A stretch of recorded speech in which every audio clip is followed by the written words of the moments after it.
Hello friends, welcome back Spain news channel நண்பர்களே. இப்போ பார்த்தீங்கன்னு வச்சுக்கோங்களேன், ஒரு முக்கியமான நியூஸ் ஆனது வெளியாகி சமூக வலைத்தளங்களில் வைரல் ஆகிட்டுருக்கு. ஸோ என்ன நியூஸ் அப்படிங்கிறத வாங்க பார்க்கலாம்.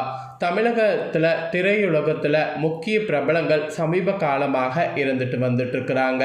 ஸோ அது அனைவருக்குமே தெரியும். ஆக்சுவலி ஜூன் மாதம் ஸ்டார்டிங்கில் பாரதி ராஜா இறந்தார். அதை தொடர்ந்து ஜூன் மாதம் கடைசியாக பார்த்தீங்கன்னு வச்சுக்கோங்களேன், பாக்கியராஜு இறந்தார். ஸோ இந்த மாதிரி தமிழ் திரையுலகில் நிறைய இழப்புகள் இப்போ வரைக்கும் பார்த்தீங்கன்னு வச்சுக்கோங்களேன் இருக்கிறது திரையுலகினரை அதிர்ச்சியில் ஏற்படுத்தியிருக்கு. இந்த ஒரு சூழ்நிலையில் பாக்கியராஜ் இறந்ததுக்கு பின்னாடியும் அவருடைய இறப்பு சடங்கில் நடந்த பல சம்பவங்கள் இப்போ வரைக்கும் வைரலாக பேசப்பட்டு வருது. அதில் நடிகை ராதிகாவை சுகாசினி தள்ளிவிட்டதாக வீடியோ காட்சி ஒன்று வெளியாகியிருக்கு. அது இப்போ வரைக்கும் சமூக வலைத்தளங்களில் ரொம்ப வைரலாக பேசப்பட்டிருக்கு. ஸோ அது நடந்ததுக்கான முக்கிய காரணம் தான் இப்போ வெளியாகிருக்கு. ஸோ வெளியான அதை தான் இந்த வீடியோவில் ஷேர் பண்ண போகிறேன். ஸோ வாங்க என்னங்கிறத இந்த வீடியோவில் தெளிவாக சொல்கிறேன். தெளிவாக அதை இந்த வீடியோவில் தெரிஞ்சுக்குவீங்க. ஆக்சுவலி நடிகர் பாக்கியராஜ் பார்த்தீங்கன்னு வச்சுக்கோங்களேன், இயக்குனராக பல படங்களை இயக்கியிருக்கிறாரு. அவர் இயக்குன எல்லா படங்கள்லையுமே அவர் குடும்ப பெண்களுக்கு முக்கியத்துவம் கொடுப்பார். அதனால் ராதிகாவுடைய நெருங்கிய நண்பராகவும் இவர் இருந்தார். ஸோ இந்த ஒரு சூழ்நிலையில் அவருடைய இறுதி சடங்கில் ராதிகாவை சுகாசினி தள்ளிவிட்டதாக ஒரு செய்தி பார்த்தீங்கன்னு வச்சுக்கோங்களேன் வெளியானது. அது வெளியான தருணத்திலேயே வீடியோவே வெளியானது. இந்த நிலையில் சுகாசினி நிஜமாகவே தள்ளிவிட்டாரா அப்படிங்கிற முக்கிய விஷயந்தான் இப்போ வெளியாயிருக்கு.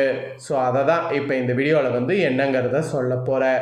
வாங்க அதை பற்றிய தகவல்களை இந்த வீடியோவில் சுவாரஸ்யமாக பார்க்கலாம். பார்த்திபனுக்கு ஆக்சுவலி பார்த்தீங்கன்னு வச்சுக்கோங்களேன் ஒரு முக்கிய மெசேஜ் வந்தது. அது விரக்தியுடைய வெளிப்பாடால் இப்படி ஒரு மெசேஜ் அனுப்பப்பட்டுள்ளதாக அவரே பகிரங்கமாக கூறியிருக்கிறாரு. இந்த மாதிரி விரக்தி அடைந்த மனிதர்களுடைய கருத்துக்களுக்கெல்லாம் நம்ம பதில் சொல்ல தொடங்கினால் நம்மால் வாழ்க்கையே வாழ முடியாது என்று அவர் குறிப்பிட்டிருக்கிறார்.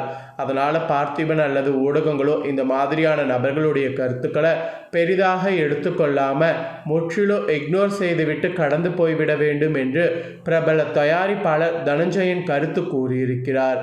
ஆக்சுவலி என்ன நடந்ததுன்னா, நடிகர் பார்த்திபன் இவர் இறந்த செய்தி கேட்டதுலேருந்து கடைசி வரைக்கும் அந்த குடும்பத்துக்கு ரொம்ப என்னெல்லாம் செய்யணுமோ அதெல்லாம் செய்தார்.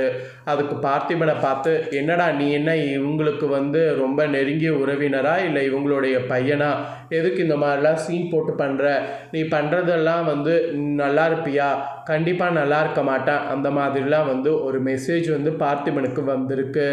இதை பார்த்திபனே சமூக வலைத்தளங்களில் வெளியிட்டு இப்படி எல்லாமா பேசுவாங்க அந்த மாதிரிலாம் கேட்டிருந்தார். அதுக்கு தான் பிரபல தயாரிப்பாளர் தனஞ்சயன் இந்த கருத்து கூறியிருக்கிறார். அதே போல பிரபல சேனலுக்கு பேட்டி தந்துள்ள தனஞ்சயன், பாக்கியராஜ் இறுதி சடங்கு நிகழ்வுகளில் ஊடகங்கள் கவரேஜ் குறித்து எனக்கு எந்த ஒரு மாற்று கருத்து இல்லை அப்படிங்கிற மாதிரி கூறியிருக்கிறார். ஏன்னா மீடியா இல்லாமல் சினிமாவால் தன்னிச்சையாக இயங்க முடியாது. இன்று டெக்னாலஜி எல்லோர் கையிலும் ஸ்மார்ட் ஃபோன் வந்துவிட்டது. மொபைல் ஃபோன் வைத்திருக்கக்கூடிய ஒவ்வொருவருமே இன்று ஒரு ஊடகமாக மாறிவிட்டார்கள். இதை உங்களால் தடுக்கவோ அல்லது மறைப்படுத்தவோ முடியாது. அதோடு இதை முறைப்படுத்தவே முடியாது. இப்படி இருக்கக்கூடிய சூழ்நிலையில் மீடியாவை நாம் கடிந்து பேசுவது ரொம்ப தவறு அப்படிங்கிற மாதிரி அவர் கூறியிருக்கிறார். இதோடு ஊடகங்களை நோக்கி பிணந்தின்னி கழுகுகள் என்று விமர்சிக்கிறதெல்லாம் ரொம்பவே தவறான ஒரு கருத்து. அவர்கள் அவங்களுடைய பணியை செய்கிறாங்க. ஊடகங்களுக்கு டிஆர்பி என்பது மிக முக்கியமான ஒன்று. அதனால தான் விஜயுடைய வீட்டு வாயிலில் இப்போ வரைக்கும் 15 கேமராக்கள் காத்து கிடக்கிறது. அவர் காரின் கண்ணாடியை திறந்து ஒரு வார்த்தை பேசவில்லை என்றாலும் அவர் காரில் செல்வதையே மக்கள் டிவியில் ஆர்வமாக பார்க்குறாங்க. அப்போனா ஊடகங்களுக்கு டிஆர்பிங்கிறது முக்கியங்கிறதுனால அவங்க வேலையை செய்கிறாங்க. அப்படி இருக்கக்கூடிய பட்சத்தில் பிணந்தின்னி கழுகுகள் என்று விமர்சிப்பதெல்லாம் ரொம்ப தவறான கருத்து அப்படிங்கிற மாதிரி மீடியாக்களுக்கு சப்போர்ட் பண்ணக்கூடிய விதமாக சுட்டி காட்டியிருக்கிறார். அதோடு நடிகை ராதிகா கூட அந்த இடத்துல மிகுந்த சோகத்தில் இருந்தார். அவருடைய 50 வருட கால ஆழமான நண்பர் இறந்துவிட்டார் என்ற கோபத்தில் டிஆர்பிக்காக எங்களை ஏன் கஷ்டப்படுத்துறீங்க, வேண்டுமானால் உங்களுக்கு ஒரு சீரியல் தயாரித்து தருகிறேன் என்று எமோஷனல் ஆகி சொன்னார். எமோஷனல் ஒரு பக்கம் இருக்கட்டும், இந்த மாதிரி நீங்கள் சொன்னது தவறுதான்.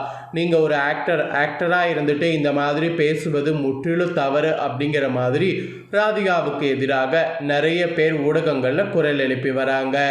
ஆக்சுவலி அவருக்கும் பாக்கியராஜ் சாருக்கும் இடையே கிட்டத்தட்ட 50 வருட கால ஆழமான நட்பு இருக்குது.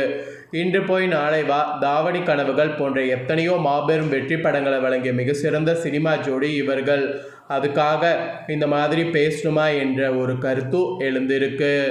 இதில் மெயின் மேட்ரே சுகாசினியை ராதிகா தள்ளிவிட்டார் அப்படிங்கிற ஒரு செய்தியும் வீடியோவும் வெளியாகி இப்போ வரைக்கும் சமூக வலைத்தளங்களில் கேள்வி எழுப்பிட்டுருக்கு. ஆக்சுவலி அந்த இடத்துல என்ன நடந்தது அப்படிங்கிறத இப்போ விவரமாக விவரிக்கப்படுது. என்னங்கிறத வாங்க பார்ப்பீங்க. அப்படிப்பட்ட நீண்ட நாள் கால நண்பரை இழந்த சோகத்தில் எழக்கூடிய விருத்தியை நாம் பெரிதாக எடுத்துக்கொள்ளக்கூடாது அப்படிங்கிற மாதிரி ஊடகங்களுக்கு பார்த்திங்கன்னு வச்சுக்கோங்களேன். இவர் சொன்னாலும் நடிகை சுகாசினியை தள்ளிவிட்டதாக சொல்லப்படக்கூடிய அந்த காட்சிகளில் உண்மை அங்கே என்ன நடந்தது அப்படிங்கிறது இப்போ சொல்லப்படுது. ஆக்சுவலி உண்மையில் அங்கே ஏற்பட்ட கடுமையான கூட்ட நெரிசல் போது அங்கே இருந்தவங்க பார்த்திங்கன்னு வச்சுக்கோங்களேன், முன்னும் பின்னும் தள்ளும்போது ராதிகாவை சுகாசினி பார்த்திங்கன்னு வச்சுக்கோங்களேன் பார்க்காம இருந்திருக்காங்க. ராதிகாவை சுகாசினி பார்க்காம இருந்த நேரத்தில் ராதிகா சுகாசினி எடுத்து கீழே விழுந்ததாக சொல்லப்படுது. ஊடகங்கள் வீட்டின் கேட் மீது கேமராக்கள் வைத்து பதிவு செய்யக்கூடிய அந்த தருணத்தில் அதை முறைப்படுத்த வேண்டியது கண்டிப்பாக ரொம்ப பெரிய பொறுப்பு.